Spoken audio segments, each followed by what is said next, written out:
अच्छा ये बताओ, गंगा जी में जब आप डुबकी लगाए तो किस तरफ मुंह करके डुबकी लगाए? स्नान कैसे करना चाहिए?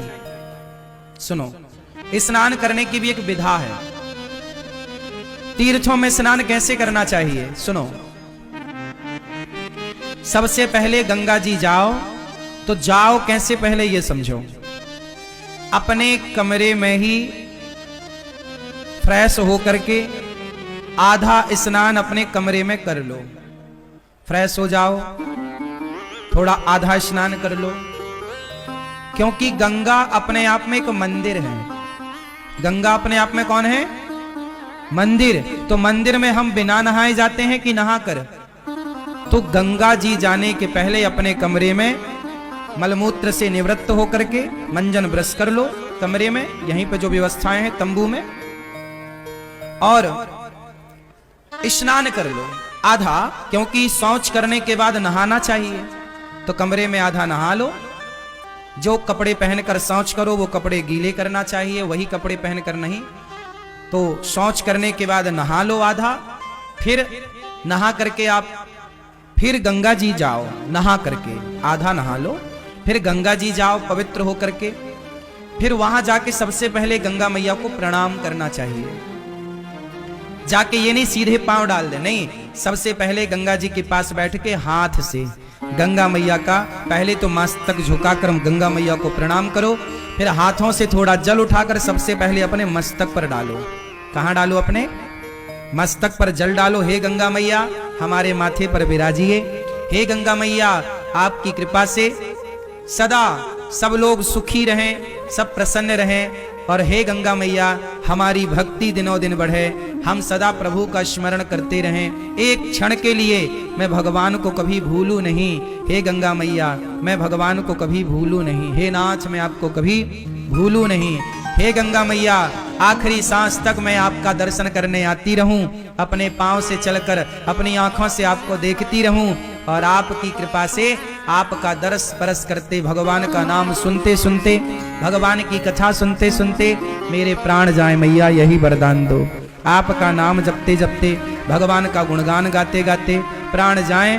और ये जो बाल बच्चे हैं, बाल गोपाल हैं, बच्चे हैं, ये भी बड़े होकर सदा आपके प्रति श्रद्धा का भाव रखें, ये भी आपके प्रति प्रेम रखें। गंगा मैया को प्रणाम करो। प्रणाम करके फिर जिस तरफ से गंगा जी की धार आ रही है, किस तरफ से? जिस तरफ से गंगा जी की धार, जिस तरफ से गंगा जी की धारा आ रही है उस तरफ मुंह करना चाहिए। जिस तरफ गंगा जी की धारा, जैसे धारा इस तरफ से आ रही है, बहकर इस तरफ जा रही है, तो जिस तरफ धारा आ रही है उस तरफ मुंह करके और फिर गंगा मैया को प्रणाम करते हुए स्नान करना चाहिए, डुबकी लगानी चाहिए। और डुबकी कैसे लगानी चाहिए? पहली डुबकी अपने माता के लिए कि ये डुबकी का पुण्य मेरी माँ को मिले जिसने मुझे धरती पर भेजा है। दूसरी डुबकी अपने पिता के लिए, तीसरी डुबकी अपने पूर्वजों के लिए, चौथी डुबकी अपने बच्चों के लिए कि बच्चे इसका पुण्य पाएं, और पांचवी डुबकी अपने लिए। और ये दास अनिरुद्ध तो जब गंगा जी नहाने जाते हैं ना, तो हम केवल माता पिता और पूर्वजों की नहीं, कथा सुनने जितने भक्त आते हैं, जितने शिष्य हैं, जितने भक्त सुनते हैं कथा, हम सबके नाम की डुबकी लगा लेते हैं। प्रभु ये हमारे सभी भक्तों को इस पुण्य का लाभ मिले। और गंगा मैया जो नहीं आ पाए उन भक्तों की भी एक डुबकी ये दास अनिरुद्ध लगा लेता है कि जो भक्त गौरी गोपाल से जुड़े, जो रामानुज परिवार से जुड़े हैं, जो श्री संप्रदाय से जुड़े हैं, जो जाने अनजाने में टीवी पर भी भागवत सुन लेते हैं, यूट्यूब पर भी भागवत सुनते हैं, जो गौरी गोपाल भगवान के प्रति थोड़ी सी भी आस्था रखते हैं, उन सबके लिए ये दास अनिरुद्ध डुबकी लगाता है। और जो लोग दास अनिरुद्ध को गाली देते हैं, उल्टा सीधा कहते हैं, उनके नाम की भी एक डुबकी लगा लेते हैं कि उनको भी भगवान सद्बुद्धि दें। गंगा मैया उनका भी पुण्य बढ़ाएं, उनकी भी शक्ति बढ़ाएं, ताकि वो सदा गाली देते रहें।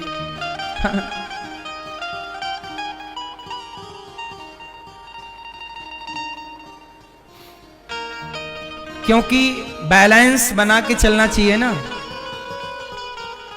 यदि आपको अच्छा कहने वाले लोग हैं तो आपको बुरा कहने वाले लोग भी होंगे। इसलिए आप लोग घबरा जाते हैं कि मुझे बुरा कह दिया, लेकिन ये दास अनिरुद्ध उन बुरा कहने वाले लोगों के नाम की भी गंगा जी में एक डुबकी मार लेता है कि भैया उनका भी भला हो। वो बुरा सोचें, हम बुरा क्यों सोचें? यदि आपने बुरा सोचा हमारे लिए और हमने भी आपके लिए बुरा सोचा तो फिर आप में और हम में अंतर क्या रह जाएगा? आप कितना भी बुरा सोचिए हमारे लिए, पर हम कदापि कभी बुरा नहीं सोचेंगे किसी के लिए। आप सोच रहे हैं वो आपके संस्कार हैं, जो हम सोचेंगे वो हमारे संस्कारों का परिचय होगा। हम क्यों पाप ला दें? आप दीजिए गालियां, हम थोड़ी देंगे। आप अपना स्वभाव का परिचय दे रहे हैं, हम अपने स्वभाव का परिचय दे रहे हैं। जो व्यक्ति स्वप्न में भी सपने में भी किसी का बुरा नहीं सोचता ना मेरी माँ, तुम दिल के साफ बनो बस यहाँ से। जिस दिन तुम यहाँ से सच्चे हो जाओगे ना, दुनिया साथ दे ना दे भगवान साथ देते हैं मेरी माँ। दुनिया के साथ की जरूरत भी नहीं पड़ती, यहां से अच्छे रहना हृदय से। और भगवान को यहीं की सुंदरता दिखती भी है। निर्मल मन जन सो मोहि पावा, मोहि कपट छल छिद्र न भावा। भगवान कहाँ की सुंदरता देखते हैं? मन की। इसलिए कहता हूं तन को धोया मगर मन को धोया नहीं, बाद गंगा नहाने से क्या फायदा। सबकी मदद करो। कुंभ नहाने आए पर शंकर जी ने परीक्षा ली तो कोई एक ही नजर आया कि ये नहाने आया। जो सबकी मदद करता है वो व्यक्ति वही कुंभ नहाने का फल पा रहा है। सबकी मदद करो, सबका भला करो। ये दास अनिरुद्ध पहली बार जब ये कुंभ में आया तो देखो यहां आकर हमने सबसे पहले सोचा कि यहां अन्य क्षेत्र चलना चाहिए। ये दास अनिरुद्ध जहां जाता है वहां कोशिश करता है कि अन्य क्षेत्र चले। वृंदावन में इतना बड़ा अन्य क्षेत्र चल रहा है, हजारों लोग भोजन कर रहे हैं। प्रयागराज जी में भी गौरी गोपाल अन्य क्षेत्र चल रहा है, हजारों भक्त भोजन कर रहे हैं, सबको पेट भर भोजन मिल रहा है। कितना बड़ा पुण्य है ये माँ, सही है। हमें बड़ी तसल्ली है अपने, हम बड़ा संतोष रखते हैं अपने जीवन में कि बस ये शरीर की सुंदरता ना, शरीर की सुंदरता सोना चांदी से नहीं, शरीर की सुंदरता सेवा से है। तन पवित्र सेवा किया, तन को शुद्ध करना है तो सेवा से करिए। तन पवित्र सेवा किए धन पवित्र कर दान, धन को शुद्ध करना है तो दान करिए। और मन पवित्र हरि कीर्तन से होत त्रिविध कल्याण, मन को पवित्र करना है तो भगवान का कीर्तन करने लग जाइए, अपने आप मन शुद्ध होगा। सर्वे भवन्तु सुखिनः, सब सुखी रहें, यही भावना होनी चाहिए। एक सज्जन ने हमसे पूछा कि महाराज जी यदि संत जन कहते हैं, शास्त्र कहते हैं सर्वे भवन्तु सुखिनः, हम कहते हैं ना सब सुखी रहें, तो एक नौजवान दोस्त ने यही प्रश्न कर लिया प्रश्नोत्तरी में कि महाराज जी आप कहते हो कि सब लोग सुखी रहें, तो फिर इस कुंभ में मुसलमानों को क्यों नहीं आने दिया गया? सब सुखी रहें तो क्यों नहीं आए वो लोग?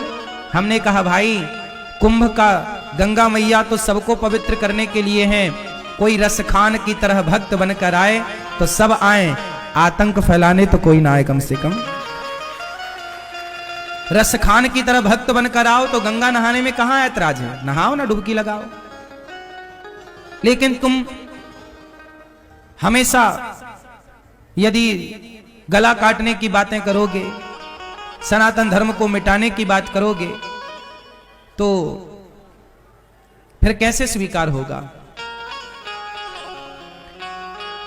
इसलिए हम सबका भला चाहते हैं, लेकिन सबका भला चाहते हैं इसका मतलब ये नहीं कि तुम हमारी बहन बेटियों को गलत तरीके से देख लो, गलत काम करो और हम तुम्हारा भला चाहते रहें। हम सबका भला चाहते हैं, श्री कृष्ण सबका भला चाहते हैं, लेकिन जरूरत पड़ने पर अर्जुन को गांडीव उठाने की प्रेरणा भी तो देते हैं कि सबका भला चाहते हैं हम, पर भला उसका ही तो चाहना चाहिए जो भलाई के लायक हो। यदि आप उद्दंड हैं, बच्चा गलत करता है तो माँ दो थप्पड़ भी तो जमाती है, वही माँ छाती से लगाकर दूध भी पिलाती है, और वही माँ दो थप्पड़ भी जमाती है। जहां थप्पड़ जमाने की जरूरत होती है वहां थप्पड़ लगाती है, जहां लाड़ लड़ाने की जरूरत होती है वहां लाड़ लड़ाती है।